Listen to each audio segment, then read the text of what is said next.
एक समय की बात है, नारद ने विषय वासनाओं पर विजय प्राप्त करने के लिए परम ब्रह्म की कठोर साधना की। वे हिमालय पर्वत के एक निर्जन स्थान में जाकर समाधिस्थ हो गए और परम ब्रह्म की आराधना करने लगे।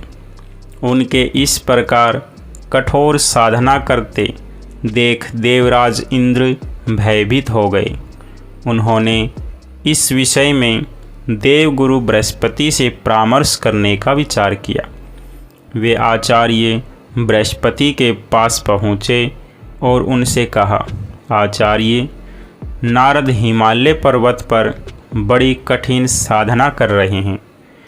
मेरी समझ में यह नहीं आ रहा कि वे इतना कठोर तप किस उद्देश्य के लिए कर रहे हैं।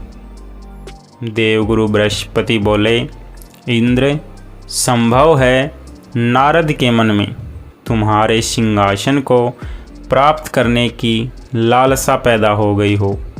शायद इसीलिए वे इतनी कठोर साधना कर रहे हैं। देवगुरु की बात सुनकर इंद्र और भी भयभीत हो गए। उन्होंने आचार्य बृहस्पति से पुनः पूछा, आचार्य, यदि ऐसा हुआ तो मेरे लिए यह बहुत दुखदाई बात होगी। मुझे परामर्श दीजिए कि ऐसी हालत में मैं क्या करूं। आचार्य बृहस्पति बोले, इंद्र, तुम तो देवों के राजा हो, सर्वशक्ति संपन्न हो, सामर्थ्यवान हो। मैं तुम्हें इस विषय में क्या परामर्श दे सकता हूँ। तुम स्वयं ही कोई उपाय सोचो।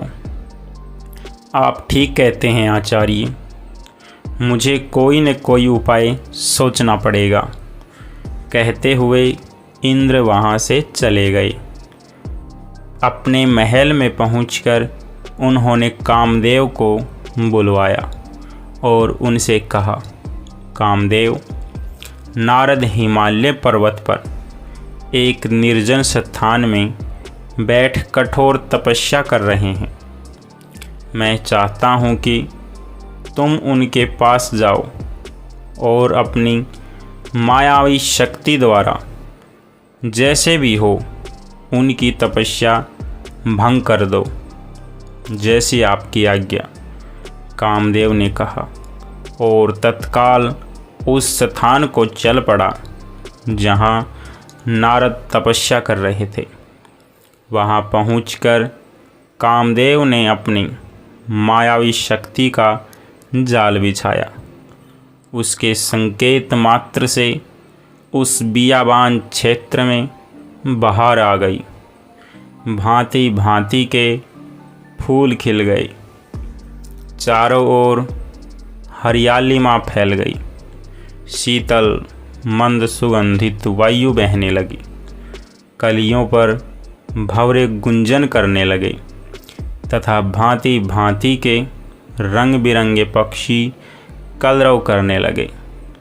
कुछ ही क्षण में स्वर्ग लोक की एक अप्सरा प्रकट हुई और नारद के सामने मनोहारी नृत्य करने लगी।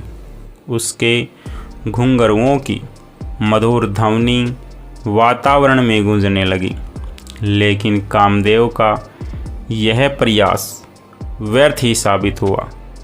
अप्सरा नृत्य करते करते थक गई, किंतु नारद का ध्यान नहीं टूटा। थक हार कर अप्सरा वापस लौट गई। तब पूरा होते ही नारद ने आंखें खोली। कामदेव ने सोचा, यदि नारद को बाद में यह पता लग गया कि मैंने उनकी तपस्या में विघ्न डालने की चेष्टा की है तो वह मुझे शाप दे देंगे। उचित यही है कि मैं स्वयं ही उन्हें सच्ची बात बता दूं। यही सोचकर उन्होंने नारद के समक्ष पहुंचकर उन्हें साष्टांग प्रणाम किया। नारद ने उन्हें आशीर्वाद देकर कहा, आओ कामदेव। कामदेव ने कहा, अपराध क्षमा हो देवर्षि, मैंने आपकी तपस्या भंग करने का प्रयास किया था। नारद ने पूछा, पर क्यों? किसके आदेश से तुमने ऐसा किया? कामदेव बोले, देवर्षि, मुझ अकिंचन में इतनी हिम्मत नहीं जो स्वयं ही आपको तप से डिगाने का कार्य करता। मुझे ऐसा करने को कहा गया था। नारद बोले, किसने ऐसा करने को कहा था कामदेव? देवराज इंद्र ने। उन्होंने ही मुझे यहाँ भेजा था। कामदेव ने सच्ची बात बता दी। कामदेव की बात सुनकर नारद ने मुस्कुराकर कहा, मैंने तुम्हें क्षमा किया कामदेव। अब तुम जाओ और देवराज को बता देना कि नारद ने इच्छाओं को वश में कर लिया है। अब मैं संसार के किसी भी भौतिक आकर्षण में नहीं फंस सकता।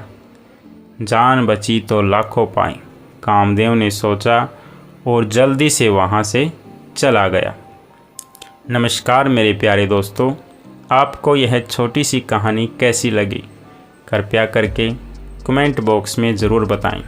तब तक के लिए आप सभी का बहुत बहुत धन्यवाद।